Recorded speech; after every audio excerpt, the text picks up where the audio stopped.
Hello दोस्तों। मैं हूं फोकस बंदा।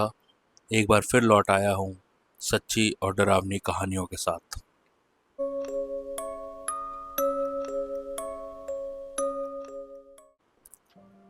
कहते हैं हर पेड़ के पास एक कहानी होती है।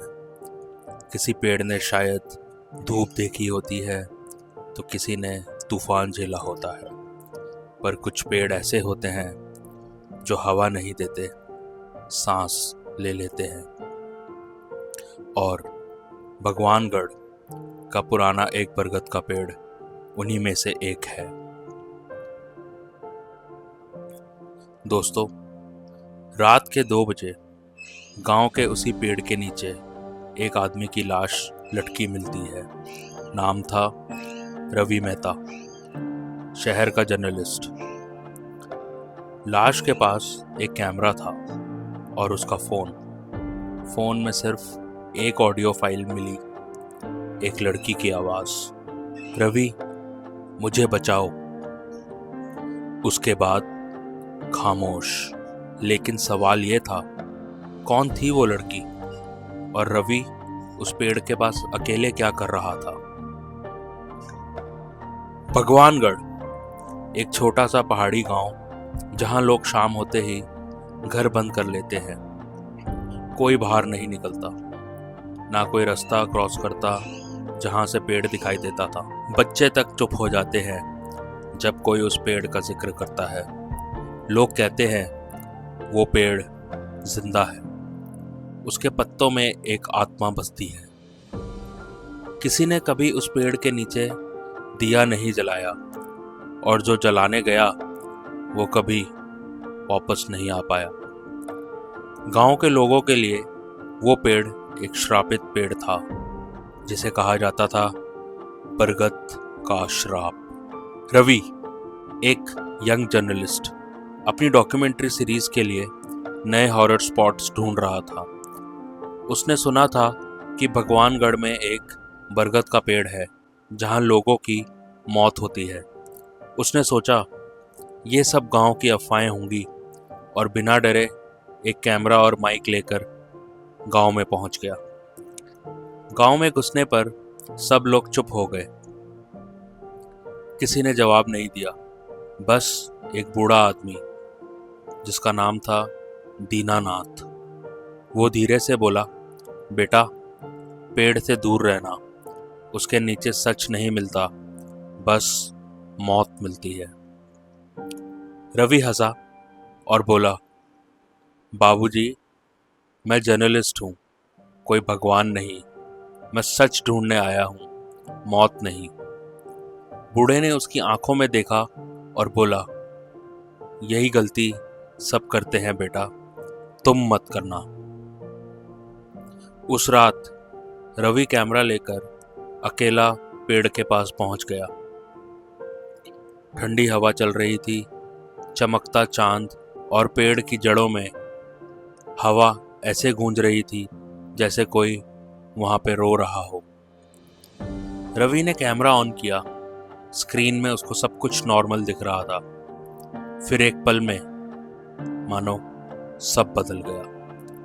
कैमरा में एक स्टैटिक नॉइज आ रही थी और एक अजीब सी आवाज, रवि मुझे बचाओ, रवि प्लीज मुझे बचाओ, ये मुझे मार देंगे। रवि पलटा तो उसे कोई नहीं मिला। कैमरा के लेंस में उसे एक शैडो सा महसूस हुआ। जब उसने थोड़ा बारीकी से देखा तो उसके पीछे एक लड़की सफेद साड़ी में, गले में रस्सी का निशान और आंखों में आंसू।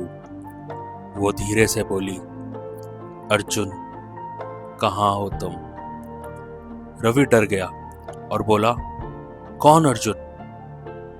लड़की ने हाथ बढ़ाया और कैमरा अपने आप ही बंद हो गया। उस रात रवि वापस नहीं लौट पाया। अगली सुबह होते ही गांव के लोगों में भगदड़ मच गई। उन्होंने रवि की लाश पेड़ के नीचे लटकी हुई देखी। उसके चेहरे पर डर था और कैमरा पेड़ की जड़ों में पड़ा हुआ था। तुरंत ही गांव वालों ने पुलिस बुलाई। पुलिस आके इन्वेस्टिगेशन शुरू करती है। सब लोग चुप खड़े थे। तभी वहाँ वही बूढ़ा दीनानाथ रोते हुए बोला, मैं जानता हूँ ये सब क्यों हो रहा है। सालों पहले इसी गांव में एक लड़की मीरा और एक लड़का अर्जुन रहते थे। दोनों एक दूसरे से बेपनाह मोहब्बत करते थे, पर मीरा के पिता गांव के जमींदार थे। उन्होंने कहा, मेरी बेटी किसी गरीब से शादी नहीं करेगी। फिर एक रात मीरा और अर्जुन भागने का प्लान बनाते हैं, पर वो नाकाम रहते हैं। भागते समय गांव वालों ने उनको पकड़ लिया। इज्जत के नाम पे उन्हें उसी बरगद के पेड़ पर लटका दिया गया। मीरा चीखती रही, अर्जुन रोता रहा, पर किसी ने उनकी मदद नहीं करी। उस रात दोनों का खून पेड़ की जड़ों में समा गया और तब से वो पेड़ हमेशा हमेशा के लिए जीवित और श्रापित हो गया। दीनानाथ ने ठंडी सी सांस ली और बोला, मैं भी उनमें से ही था जिसने उसे लटकाया, और तब से हर साल वो पेड़ बदला लेता रहता है। जब भी कोई नया आदमी या जोड़ा गांव में आता है, मीरा उसे अर्जुन समझकर मदद मांगती है और पेड़ उसे खा जाता है। उस दिन के बाद गांव में कुछ बदल गया। रात होते ही पेड़ के पास से एक वीडियो आई। रवि का कैमरा अपने आप रिकॉर्ड कर रहा था। स्क्रीन में कुछ सेकंड्स तक पिच ब्लैक था। फिर एक लड़की की चीख आई, अर्जुन, मुझे छोड़कर मत जाओ, अर्जुन, मुझे बचाओ। और कैमरा ने कैप्चर कर लिया। पेड़ के नीचे दो साए, एक लड़का और एक लड़की, गले में रस्सी, हाथ में हाथ डाले हुए हवा में झूल रहे थे। फिर वीडियो में स्टैटिक आई और कैमरा अपने आप बंद हो गया। कहते हैं कुछ प्रेम कहानियां कभी खत्म नहीं होती, सिर्फ पेड़ बदल जाता है और रस्सी नहीं मिल जाती है। रवि ने सोचा था वो सच ढूंढने गया है, पर शायद पेड़ को एक नया अर्जुन मिल गया। भगवानगढ़ का बरगद आज भी खड़ा है, दिन में शांत, रात में सांस लेता हुआ। कोई उसके पास जाता नहीं, क्योंकि उस पेड़ की जड़ों में अब सिर्फ मिट्टी नहीं, इंसानों का खून मिला है। याद रखना, सब पेड़ छाया नहीं देते, कुछ पेड़ जिंदा होते हैं। थैंक यू दोस्तों। अगर आपको ये कहानी पसंद आई तो प्लीज़ लाइक, शेयर और सब्सक्राइब ज़रूर करें फोकस बंदा चैनल को, जहां मिलती है ऐसी कहानियां जो कहीं ना कहीं किसी ने जानी है।